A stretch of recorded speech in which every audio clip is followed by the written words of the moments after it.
Welcome to Cheetah Confessions. Let's dive right into today's story. I met Sarah 10 years ago. She was captivating, full of energy, and had this amazing way of making everything feel like an adventure. From the moment we started dating, I was certain she was the one. We got married after 3 years, and for the first few years, everything was perfect. We shared laughs, traveled to new places, and dreamed about the future. I worked hard, and she enjoyed the life I built for us. I didn't mind at all. It made me happy to see her happy. But over time, things started to shift. I couldn't pinpoint exactly when it began, but I noticed Sarah changing. She started spending more time out of the house, buying things we didn't need, and the moments we spent together became fewer and further between. At first, I tried to convince myself it was just a phase. Maybe she was feeling overwhelmed, or maybe she just needed a break. But no matter how much I hoped, things never improved, they only got worse.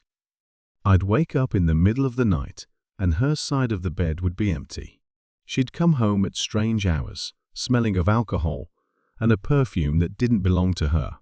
Our bank account was depleting at an alarming rate. Fancy dinners, weekend getaways, new clothes, but whenever I confronted her about it, she always had an excuse ready, just a night out with the girls, or retail therapy. You know how it is. Stop being so paranoid, she'd say. But deep down, I knew something wasn't right. One night, she came home around 2 a.m. laughing into her phone as she entered. She spotted me sitting on the couch, waiting for her, and let out a dramatic sigh. "What's going on?" I asked, standing up. She tossed her purse down. "What now?" she said, rolling her eyes. I took a deep breath. "You're never home. You're spending money like it's going out of style, and when you're here, you barely speak to me. What's going on, Sarah?" She shrugged, clearly uninterested. "Nothing's going on. I'm just living my life." "Living your life?" I repeated, my voice tight with frustration. Since when did that mean completely ignoring our marriage? She laughed dismissively. "You're being dramatic." "This isn't drama," I said, my tone firm. "You're acting like you don't care about us anymore."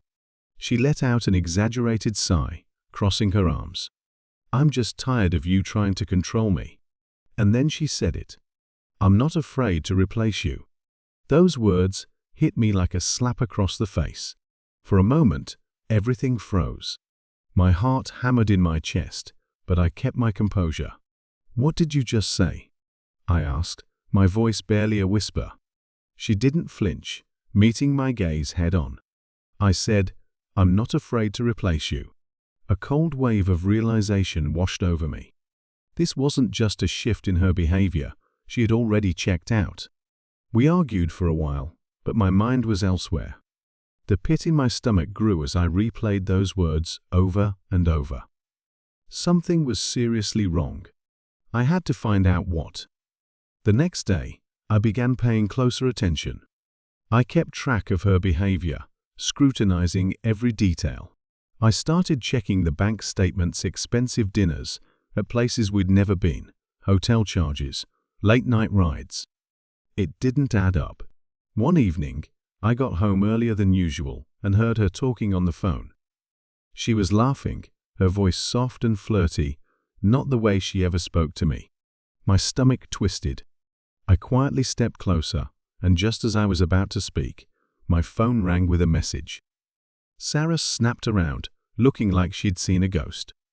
She quickly ended the call, her face pale. "Who was that?" I asked, my voice calm but determined.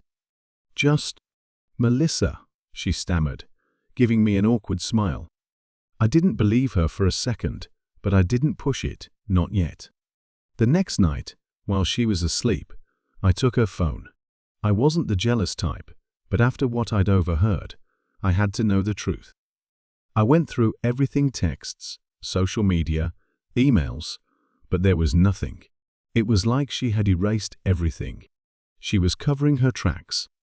I hired a private investigator, Daniel, and met with him a few days later.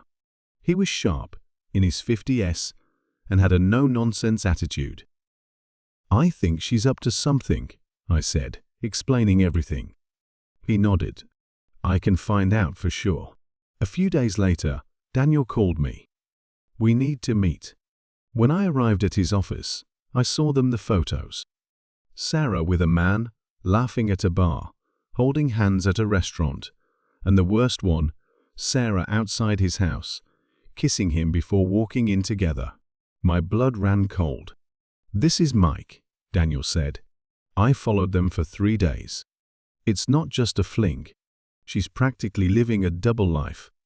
I stood there, trying to process everything. The anger, humiliation, and disbelief hit me all at once. But I didn't let myself show it. I kept my composure. "What do you want to do?" Daniel asked. "I'll handle it," I replied, determination in my voice. The next morning, I woke up before Sarah. I watched her sleep for a moment, feeling nothing but disgust. Then I quietly left and drove to a lawyer's office. No hesitation. No second guessing. The lawyer, a sharp man, listened closely as I explained everything. After reviewing the photos, he smiled. "This will make things easier," he said, nodding. "You came to the right guy." I signed the paperwork, feeling a weight lift off my shoulders. That night, I acted like nothing was wrong when Sarah came home. I even asked her how her day went. She barely responded, too busy texting someone, probably Mike. It didn't matter. She thought she had me fooled. 3 days later, the papers were ready. I picked them up and met my best friend Jake at a cafe. I explained everything, how Sarah had been acting, the money she was spending, the affair. Jake agreed to help me serve her with the papers. It was a quiet afternoon when Sarah and I sat in the living room. She was glued to her phone, most likely texting Mike. I was pretending to watch TV when there was a knock at the door. Jake walked in, holding a folder, and handed it to Sarah without a word. Then he left. Sarah looked at the folder in confusion. "What's this?" I didn't answer. I just leaned back in my chair, watching her open it. Her face went white. "Divorce papers?" she whispered in disbelief. "That's right," I said flatly. She stared at me, eyes wide with shock. "What? Why? Really?" I raised an eyebrow. "You wanted to replace me, remember? Well, now's your chance. Pack your stuff." Her eyes welled up with tears, but I didn't care. "By the way," I added casually, "I transferred all the money from our joint account. I figured I'd keep what's mine." She froze. "What? You what?" "Go ahead," I said. "You can stay with Mike now, or wherever you want." She opened her mouth to speak, but nothing came out. I slid the photos of her and Mike across the table. "What's this?" she gasped, her voice trembling. "Where did you get these?"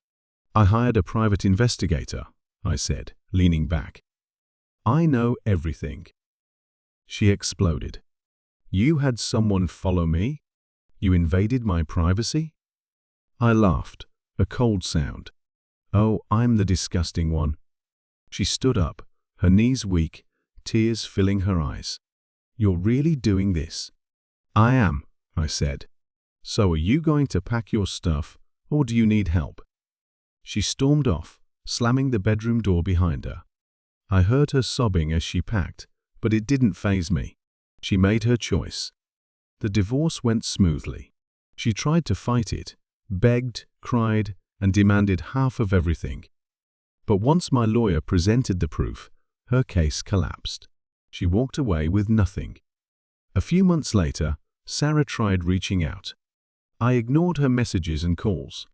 One night, she showed up at my door, looking disheveled, defeated.